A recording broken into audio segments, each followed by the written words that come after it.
Everyone. तो आज हम कुछ और अलग वैरायटी के प्रॉब्लम्स डिस्कस करेंगे। तो पहला जो प्रॉब्लम मेरे पास है, this was a question that was asked in JEE 2006 advanced. तो ये स्प्रिंग और स्ट्रिंग्स के कॉन्सेप्ट पे बेस्ड है। इसमें मैं आपको एक इंपॉर्टेंट बात बताऊंगा स्प्रिंग और स्ट्रिंग के डिफरेंस के बारे में, and then it will become very straightforward to solve this question. तो बोल रहा है कि दो मासेस हैं एम, 2m और m के, ए और बी, और वो कनेक्टेड हैं। स्प्रिंग लाइट है, स्ट्रिंग भी लाइट है, and at some moment you cut the string.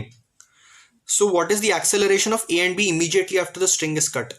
तो बहुत इंपॉर्टेंट चीज नोट करने वाली ये होती है कि जब आप स्प्रिंग को काटते हो तो स्प्रिंग को जैसे ही हमने कट किया तो स्प्रिंग में भी एक फ्री एंड जनरेट हो जाता है, तो स्प्रिंग फोर्स एकदम जीरो हो जाता है। सेम केस स्ट्रिंग में है, स्ट्रिंग को भी अगर आप काट दोगे तो स्ट्रिंग में टेंशन एकदम से जीरो हो जाएगी। बट दूसरी चीज जो एक और इम्पॉर्टेंट है वो ये है कि अगर मैं स्ट्रिंग को काटूंगा तो स्प्रिंग फोर्स एकदम से एडजस्ट नहीं होगा। कहने का मतलब अगर मैं यहां पे कट कर देता हूं तो ये जो स्प्रिंग फोर्स है ना, ये एकदम से एडजस्ट नहीं होगा। But on the other hand अगर मैं स्प्रिंग को कट करता हूं तो स्ट्रिंग फोर्स जो है, जो टेंशन होता है, वो एकदम से एडजस्ट हो सकता है सच दैट कंस्ट्रेंट रिलेशन ओबे हो जाए। तो इंपॉर्टेंट पॉइंट ये है कि spring force will not change instantaneously unless and until spring is cut, but string force जो है, that is tension, that can change almost instantaneously irrespective of whether you cut the string और not. Right. तो इस concept को use करते हैं। तो जब इक्विलिब्रियम था तो इक्विलिब्रियम में क्या था पोजीशन, जो बी ब्लॉक था, बी पे नीचे की तरफ एक फोर्स लग रहा था mg, और बी पे ऊपर की तरफ एक लग रहा था टेंशन, और क्योंकि इक्विलिब्रियम में था तो T इक्वल टू mg था। सिमिलरली ब्लॉक ए अगर मैं देखूं, ये ब्लॉक बी है, ठीक है, ये ब्लॉक बी है। ब्लॉक ए देखते हैं, ब्लॉक ए पे देखो, ब्लॉक ए पे टेंशन नीचे लग रहा था, वो तो आपको पता है mg है, और एक इसका खुद का वेट लग रहा था 2mg, और ऊपर इस पर स्प्रिंग फोर्स लग रहा था fs, ठीक है, ये भी इक्विलिब्रियम में है, तो fs जो था वो 3mg था।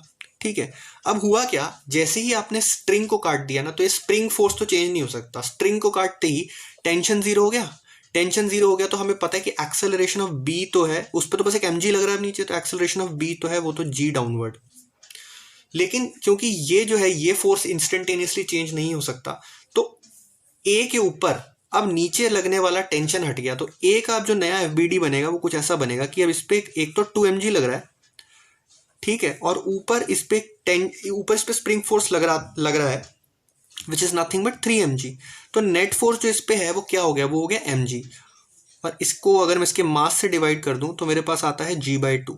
तो acceleration of A is nothing but g/2 upwards. ठीक है, ये हो गया। तो क्या इंपॉर्टेंट कॉन्सेप्ट है कि स्प्रिंग जो है, स्प्रिंग फोर्स इंस्टेंटेनियसली चेंज नहीं हो सकता अनलेस स्प्रिंग को काटा जाए, बट स्प्रिंग फोर्स जो टेंशन फोर्स है वो इंस्टेंटेनियसली एडजस्ट हो सकता है अगर स्ट्रिंग ना भी कटी हो तो भी। ठीक है, सेकंड क्वेश्चन पे आते हैं। सेकंड क्वेश्चन जो है वो इरोडोव का प्रॉब्लम है, प्रॉब्लम नंबर 1.69। देखते हैं क्या करें। अब bar of mass m rest on a smooth horizontal surface, ठीक है, तो साथ साथ फिगर भी बना लेते हैं। ये स्मूथ हॉरिजॉन्टल सरफेस पे रेस्ट कर रहा है, ब्लॉक ऑफ मास m, तो यहाँ पे इसका mg लग रहा होगा, ठीक है, और यहाँ पर इस पे एक नॉर्मल लग रहा होगा। starts moving under the action of a force mg/3 of constant magnitude. In the process of this rectilinear motion, the angle alpha between the direction of this force and horizontal varies as alpha is equal to as, where s is the distance traversed by the bar and a is a constant. तो उस पर एक force लग रहा है जिसको मैं f बोल देता हूँ, और किसी इंस्टेंट पे मान लेते हैं ये जो फोर्स है ये हॉरिजॉन्टल से अल्फा एंगल पे लग रहा है, ठीक है, ये अल्फा है। तो यहाँ पर जो फोर्स आया ब्लॉक पे वो f cos अल्फा होगा अनडाउटेडली, और ऊपर की तरफ जो इस पे फोर्स आएगा that will be f sin alpha, ठीक है, और ऑफ कोर्स अल्फा वेरिएबल है। Now he sing find out the velocity of the bar as a function of alpha. Important point क्या है, in the process of rectilinear motion. Rectilinear motion मतलब ये इस surface पे ही मूव कर रहा है एक्स डायरेक्शन में, तो वाई डायरेक्शन में चिंता करने की कोई जरूरत नहीं है। मतलब कि उसका वेट सफिशिएंटली लार्ज है कि आप एफ का वैल्यू कांस्टेंट है, और वेट सफिशिएंटली लार्ज है कि ये ब्लॉक कभी हवा में तो नहीं जाएगा, तो हमें एक्स डायरेक्शन से मतलब है। तो मैं बोल सकता हूँ कि जो एक्सेलरेशन होगा इसका एक्स डायरेक्शन में, that is nothing but acceleration is f cos alpha upon m, ठीक है, f cos अल्फा, और अल्फा को मैं लिख लेता हूँ as क्योंकि उन्होंने बोला वो ऐसे वेरी कर रहा है, ठीक है, f cos alpha upon m। अब मुझे रिलेशन चाहिए velocity as a function of alpha, ठीक है, तो वेलोसिटी मुझे पता है एक्सेलरेशन एक्सेलरेशन को वेलोसिटी की टर्म्स में मैं dv बाई dt लिख सकता हूँ, बट क्योंकि मुझे डिस्टेंस की टर्म्स में चाहिए तो मैं dv बाई ds लिख दूंगा इसको, ठीक है। और क्योंकि रेक्टिलिनियर मोशन है तो distance is the same as displacement, ठीक है। तो यहाँ और पार्टिकल ऑफ कोर्स रुक नहीं रहा है, तो f upon m cos of as, ठीक है।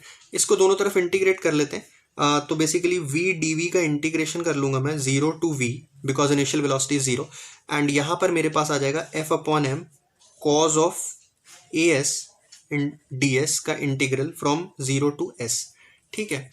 अब अगर इसको मैं लिखूं तो मेरे पास यहाँ पर आ जाएगा half v square is nothing but f upon m into cos as का integration is sine as upon a, ठीक है, is equal to, therefore v square यहाँ पर जो मेरे पास आ जाएगा वो आ जाएगा 2f upon ma sine of as, और as को मैं अल्फा लिख दूंगा फिर से क्योंकि उसने मेरे से अल्फा के टर्म्स में ही मांगा है। Now simply we replace f by M G by 3, तो v जो मेरे पास आ जाएगा वो आ जाएगा, अगर मैं यहाँ पे एम जी बाई 3 रिप्लेस कर दूँ तो 2g upon 3a sine alpha, right. This is my answer, this gives me my velocity as a function of alpha. ये रोडोफ का प्रॉब्लम था, कोई बड़ा प्रॉब्लम नहीं था, बस इसमें इंटीग्रेशन इन्वॉल्व था। नेक्स्ट प्रॉब्लम देखते हैं। So the third problem is consider system of small body of mass m, तो एक ही बॉडी है m मास की, ठीक है, kept on a large body of capital mass m, okay, placed on an incline, find the acceleration of m when the system is set in motion, assume that the plane is fixed, okay। तो inclined plane fixed है, तो पहले motion समझ लेते। देखो clearly मुझे पता है कि जो स्मॉल m है ग्राउंड फ्रेम से स्मॉल m जो है या तो इधर मूव करेगा या इधर मूव करेगा, ग्राउंड फ्रेम से नहीं, सॉरी, इस कैपिटल M के फ्रेम में या तो इधर जा सकता है या इधर जा सकता है, और तो कहीं जा नहीं सकता क्योंकि कांटेक्ट तो ये छोड़ेगा नहीं, ठीक है। तो कैपिटल M के फ्रेम में ये लेफ्ट या राइट ही जाएगा, ठीक है। और जो कैपिटल M है मुझे पता है कि कैपिटल M पे जो भी फोर्सेस है वो इस इंक्लाइंड के पैरेलल और परपेंडिकुलर है, इंक्लाइन फिक्स्ड है, तो कैपिटल M का जो मोशन है that will B along the incline, ठीक है। तो इन दोनों चीज़ों को हम रिलेट करने का ट्राई करते हैं। तो पहले तो कैपिटल M का FBD बना लेते हैं, ठीक है। कैपिटल M का जो FBD है वो कुछ ऐसा दिखेगा, यहाँ पर मेरे पास mg लग रहा है, ठीक है, विच मीन्स ये mg साइन थीटा हो गया, mg साइन थीटा, ठीक है, और ये हो गया mg कॉस थीटा, ठीक है, ये mg कॉस थीटा हो गया। और इस पे यहाँ पर एक नॉर्मल लग जाएगा, ठीक है, जो इस प्लेन की वजह से लग रहा है, और एक इस पे ना ऊपर की तरफ से n1 लग रहा होगा, ठीक है। तो n1 को अगर मैं रिजॉल्व कर लूँ अगेन, तो मुझे n1 को रिजॉल्व करना है अगर, तो इस तरीके से रिजॉल्व कर सकते हैं कि ये एंगल थीटा है तो ये एंगल भी थीटा होगा, ठीक है, ये 90 माइनस थीटा, ये थीटा, तो ये थीटा 90 माइनस थीटा थीटा, तो n1 कॉस थीटा, और नीचे की तरफ इस पे एक और फोर्स आ जाएगा n1 साइन थीटा, ठीक है। अब क्योंकि हमें पता है कि ये तो इस डायरेक्शन में ही मूव कर रहा है, तो ठीक है, तो बोल देते हैं कि mg, इस पे पैरेलल की इक्वेशन लिख लेते हैं, ठीक है, mg sine theta plus n1 sine theta is nothing but ma, इसको a वेज मान लेते हैं, ठीक है। This is my first equation. अब मुझे नहीं पता कि n1 क्या है, ठीक है, तो n1 के लिए मैं किसकी हेल्प लूंगा, मैं स्मॉल m का FBD बनाता हूँ with respect to capital M, ठीक है। स्मॉल m का FBD देखते हैं with respect to capital M। तो यहाँ पर तो इस पर एक mg लग रहा होगा डेफिनेटली, और एक इस पर ये n1 लग रहा होगा जो आपने अभी अभी ट्रांसफ़र किया, और क्योंकि ब्लॉक AW से नीचे आ रहा है तो मैं बोल रहा हूँ कि यहाँ पर जो है ना, यहाँ पर एक A लग रहा होगा, AW लग रहा होगा, M into AW pseudo force, ठीक है। तो अगर मैं M इंटू AW के कॉम्पोनेंट्स कर लूँ तो यहाँ पर M AW कॉस थीटा आ जाएगा, और ऊपर की तरफ आ जाएगा M AW साइन थीटा, ठीक है। तो मुझे ये पता है कि इस डायरेक्शन में तो M AW कॉस थीटा ही है, और तो कोई फोर्स है नहीं इसके ऊपर, ठीक है। तो एक्सेलरेशन जो है ओके ठीक है फाइन। तो यहाँ से मैं n1 निकाल सकता हूँ बेसिकली, ठीक है। n1 मेरे पास आ जाएगा mg minus MAW sine theta, और ये n1 की वैल्यू अगर मैं यहाँ सब्सटीट्यूट कर दूंगा तो मुझे एक्सेलरेशन ऑफ वेज मिल जाएगा, ठीक है। एक्सेलरेशन ऑफ वेज निकालते हैं तो ये वैल्यू सब्सटीट्यूट करते हैं, mg sine theta plus n1 sine theta, तो basically mg sine theta minus MAW sine square theta is equal to MAW, ठीक है। अगर इन दोनों इक्वेशंस को सॉल्व करें तो मेरे पास आ जाएगा, इसको इधर ले आते हैं, AW into capital M plus small m sine square theta, ठीक है, is equal to M plus MG sine theta.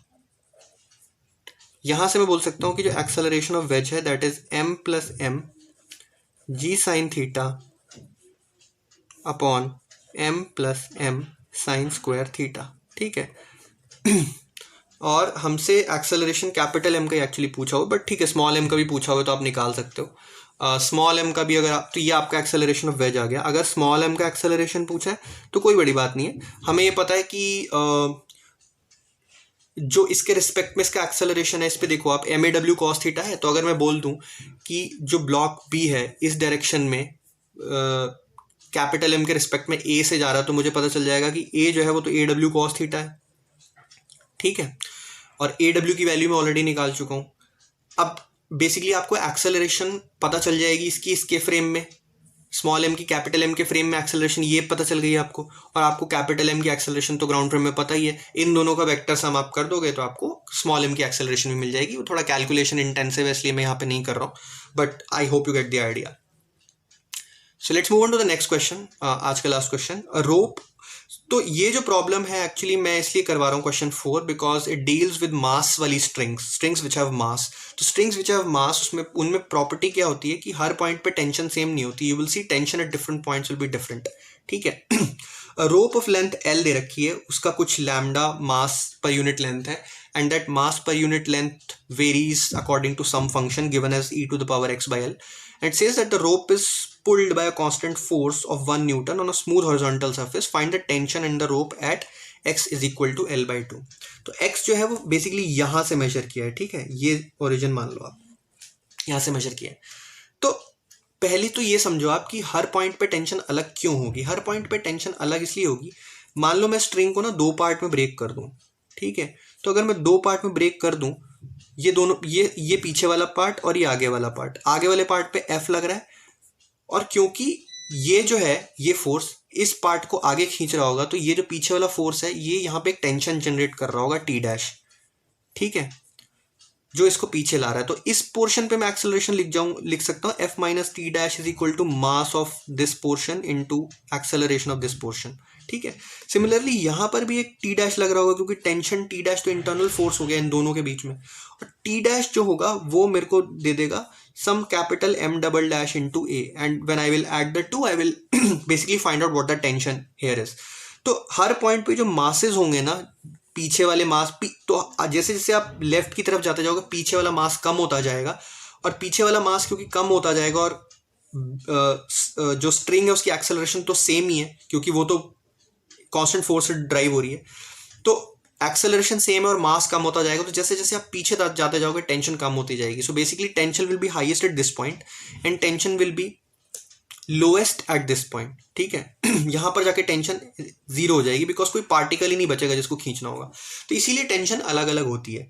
Now as far as this problem is concern, clearly हर पॉइंट पे टेंशन अलग है, तो मैं क्या करता हूँ, यहाँ से x डिस्टेंस पे एक dx लेंथ का एलिमेंट ले लेता हूँ, ठीक है, एंड लेट अस सी कि इस dx लेंथ का एलिमेंट लिया मैंने, और बेसिकली जो भी इस पॉइंट पे x पॉइंट पे टेंशन होगा ना, that will be responsible for driving the mass equivalent to x length, ठीक है। तो x is equal to L/2 तक मैं मास निकाल सकता हूँ। उसके लिए मुझे क्या करना है, बेसिकली मास निकालना है x is equal to L/2 तक का, ठीक है। तो इस छोटे से एलिमेंट का मास कितना होगा, लैम्डा dx, और लैम्डा मेरे को दे रखा है lambda x is equal to e to the power x upon L dx, ये टोटल मास हो गया, ये डीएम मास हो गया छोटा सा। इस डीएम मास को अगर मैं इंटीग्रेट कर दूं 0 से लेकर L/2 तक, तो मेरे पास जो है वो मास आ जाएगा which will be responsible for the tension at this point. ठीक है, तो कर लेते हैं, इंटीग्रेट कर लेते हैं। e की पावर x/l का जो इंटीग्रेशन होगा that will be e to the power x/l into l, and I will integrate this from 0 to L/2। So what I get is l into e to the power 1/2 which is √e minus 1। ठीक है, this is the mass. अब ये मास आ गया मेरे पास। Acceleration तो मुझे पता ही है, acceleration is nothing but f upon total mass m total. m total क्या है, इसी फंक्शन को इंटीग्रेट कर लो आप, m टोटल निकाल लेते हैं, इसी फंक्शन को 0 से l तक इंटीग्रेट कर लो, वो क्या आ जाएगा l e to the power x/l। आपने इंटीग्रेट किया था, इंटीग्रेट कर लो 0 से l तक, तो ये क्या आ गया आपके पास l इंटू ई माइनस 1। ठीक है, तो एक्सेलरेशन आपको पता है f अपॉन m है, that is f upon m, और आपको निकालना है जो टेंशन होगी that will be responsible for moving this portion only. तो इसका मास आपने निकाला था ये, तो टेंशन जो आपकी आ जाएगी that will B l into √e minus 1 which is the mass into the acceleration which is f upon l into E minus 1। ठीक है, तो ये आपने कैंसिल कर दिया, f आपको 1 दे रखा है, तो बेसिकली ये आपका आंसर आ जाएगा √e+1। So √e+1 is the tension at the mid point of the rope. ठीक है, √e+1 is the tension at the mid point of the rope. तो अगले कुछ एक आध लेक्चर ही मेरे ख्याल में इसका हम और लेंगे, जिसमें हम और इरोडोविया-क्रूटोव की प्रॉब्लम्स डिस्कस कर लेंगे, and then we will just close out Newton's laws of motion. ठीक है, थैंक यू वेरी मच।